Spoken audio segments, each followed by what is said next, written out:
Hey, I'm talking to you right there in the camera. I know. Now, you just bought your first PC and you don't know what to do. And don't worry.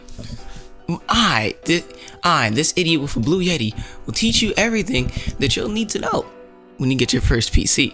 Now, as someone that recently just got their first PC, I think it's might as well have a rookie with a rookie helping each other out. You know what I'm saying? A complete newbie with a newbie that's been doing it for a teeny bit. So let's get right into it. So number one is update everything. Update the PC, update your drivers, update your motherboard, update your everything. Trust me. Especially for the fact that one, you will constantly have issues, problems, and bugs if you decide I'm not gonna update my drivers. Trust me. Alright. For example, I'll explain like an issue I had just the other night. For example, I was in Vortex trying to mod my game because I had some issues. And so for whatever reason, my fucking Vortex, every time I opened the portal, just started freaking the fuck out and it was like flickering like crazy. And I've never seen this on any type of application in my entire life, obviously. And so because of this, I was like, so I went on Reddit and I realized, oh, I have to update my drivers. And you know what? I opened up NVIDIA and you know what I saw? My drivers were not updated. So kids, update your drivers for everything. Update your motherboard, your GPU driver specifically, and update Windows, okay? Just update Windows, okay? Alright, now the thing is, at the current moment, there's like some controversy with a Windows update right now, but I will check where you might not want to update for like immediately right now, but still, update your fucking Windows, okay, kids? Alright, trust me, update your drivers. Number two is you're gonna obviously have to get your apps. Trust me, get every single app that you're gonna need. Get every single game launcher. You're gonna need Discord. You're gonna, get what you need, obviously. So for when I initially got my first PC, I got every single game launcher, OBS, Discord, Spotify. Actually, I think Spotify was already on my PC, but obviously, get everything that you need and then get some, right? And then the third thing that you'll need to do is find a place to buy your games. Obviously, for most people, you can just buy it off of Steam. But if you really want to get the best prices on everything, you might want to try other platforms like, GOG or even G2A, and Nbug, Kinguin, because those places can possibly get you better deals and better prices for the games that you already play. And especially if you're a console player that also has a PC, G2A might be your one-stop shop for everything. I don't even want to give these niggas a plug. I just straight up buy some stuff from them like all the time. Like I recently bought like my Fallout 3 like 4 key from them. Like no kids, no joke. I can't lie to you, them niggas low key be putting in work when it comes to what they can really do. Okay. Now all right. So obviously. Now the thing is, just make sure that you do your research, and when you're buying off of a vendor on G2A or any of these game key sites, CD keys, whatever the fuck you'd like to buy it from, make sure that one, you're buying a key, unless you want an account for whatever reason. I'm not saying you can't, I'm just saying that's a little weird that you need an account instead of a key. But anyways, make sure it's a key and not an account. And also make sure that the vendor that you're buying it from has a 90% or higher approval rating. Or like satisfaction rating. Honestly, I'd probably just say make sure it's like 94% or higher. And in the most case, they're not scamming you. Just avoid like shady, like what's it called, listings that you'll see on these game key sites that I've seen, that a lot of people have either gotten scammed on when it comes to like, oh, get free, like get 5 random games. But then and then it's been tested where apparently these games weren't really like random. It was more like they're giving you 5 games that are just like kind of there, if you know what I mean. So yeah. Now the next thing you'll need to do is, I'm assuming you bought a Windows PC. I'm not assuming that you bought Linux. If you like Linux, get out of here. No, I'm kidding. I like you. That's fine. I don't use Linux at the current moment. I probably won't learn Linux. I won't probably ever use Linux, just for the fact I don't need it, and I have a good PC, and from here on out, I'll never have a shit PC. At least unless I went MC Hammer broke. So I mean, anyways, but obviously debloat your Windows. If you don't know how, I will put a link in the description And I will also put a Reddit thread as well to help you learn how to debug Windows. Debugging your Windows will allow you to get rid of all that bullshit bloatware that Windows pre-installs onto your fucking PC, or pre-installs onto every machine that has ever been created. Fuck Windows. I just happen to use it because that's the only fucking OS I know how to use. And I'm not using Chrome OS because it's ass. I'm not using Mac OS, that's ass. I could maybe use Steam OS, but the thing is, Windows has I also do productivity things like editing YouTube videos and stuff. So I'm not going to really limit myself on that. So hell nah. So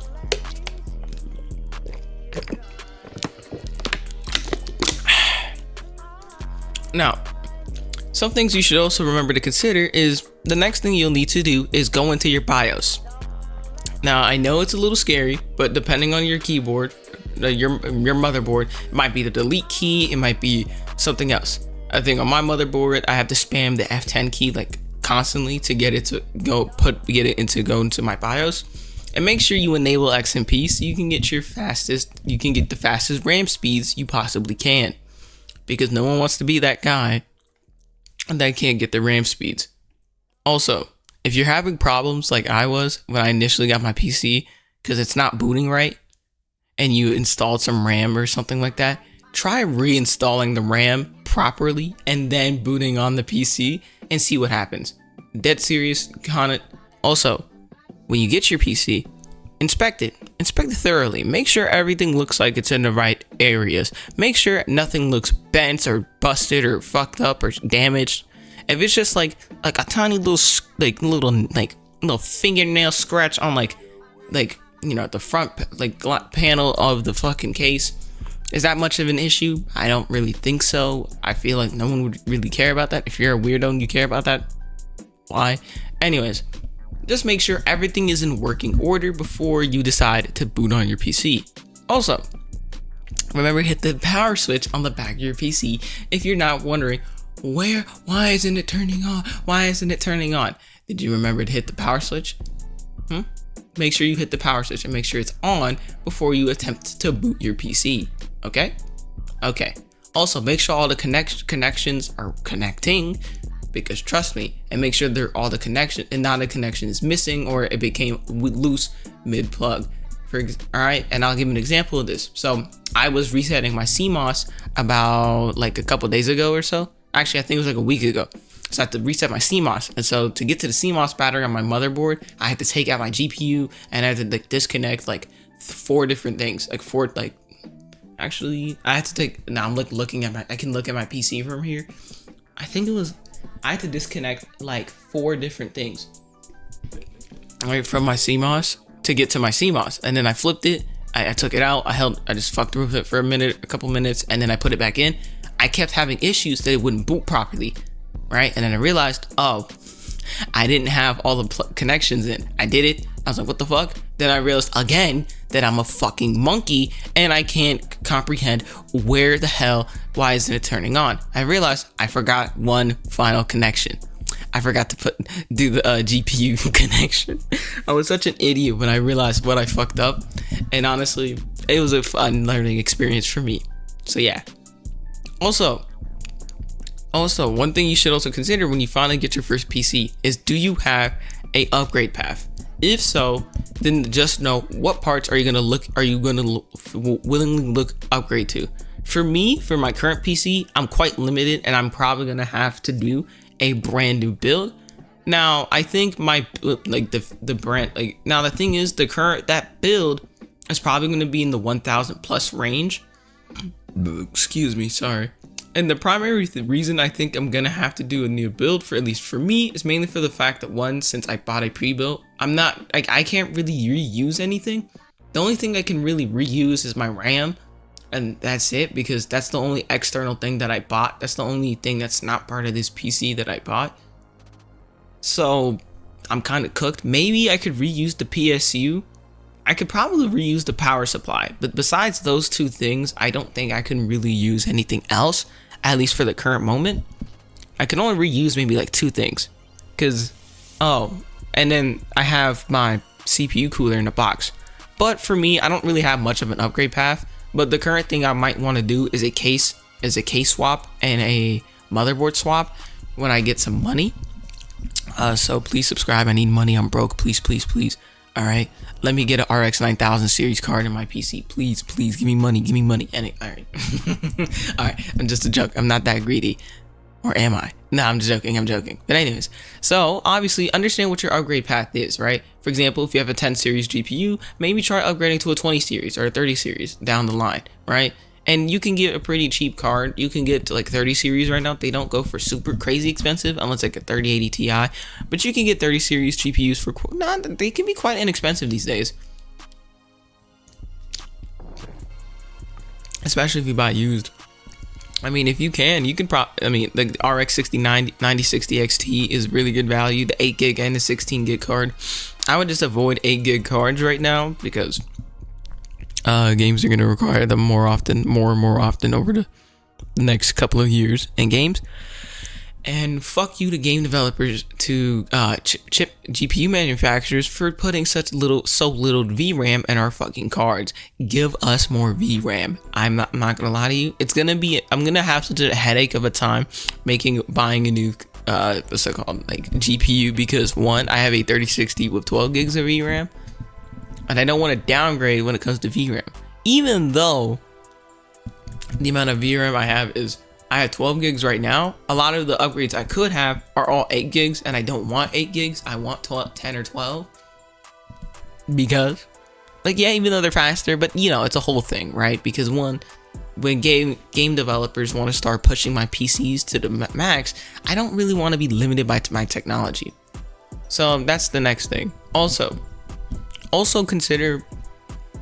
remember to download, your drivers, whatever your drivers are for your GPU. So if you have AMD, then download AMDs. If you have NVIDIA's, turn on NVIDIA's. Download NVIDIA's drivers. Now, usually your GPU will put them in your PC for you, like mine did. So you usually don't have to do it. And also make sure you have like the motherboard updated. The drivers, like the control, whatever the fuck it's called for your motherboard. Usually just go online to search it up for whatever motherboard model you have. Also, one thing is, if you're having problems with things, download Reddit. Just Reddit.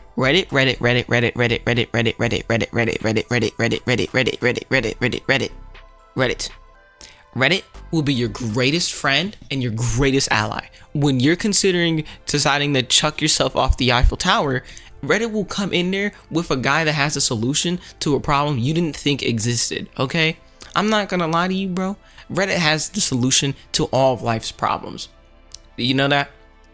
All of them. Trust me. When you think you have a problem, search up Reddit and you'll probably find an op that actually has, a solution to your problem, because they will have one. Don't be afraid, they will. And if you don't think they don't have one, they do. And just know you will find a solution. Okay, kids? All right. Now, the last one. Okay. And also, one final thing is make sure you turn off VSync on your PCs. Make sure you turn off VSync on your computer, on your GPU. You just have to do this through the control panel for NVIDIA. AMD probably has something similar. And then make sure that you turn on FreeSync instead. And also turn off like low latency modes on most GPUs. Obviously, if your PC doesn't allow it or your monitor doesn't allow it, obviously you might have to just embrace the suck. But also, the way to prevent screen tears is to make sure you cap your FPS limit for certain games, so then you don't end up like having fuck tons of screen tears. Because yeah, you can have like 500 FPS on a game like CS2. But if you're having constant fucking screen tears, you're not going to want to play the game. All right, kids? Now, I think hopefully this has been a great video and a good video for you guys, for my wonderful children. And I hope that you guys learned something good from this. And I will see you guys in the next time. All right? Peace.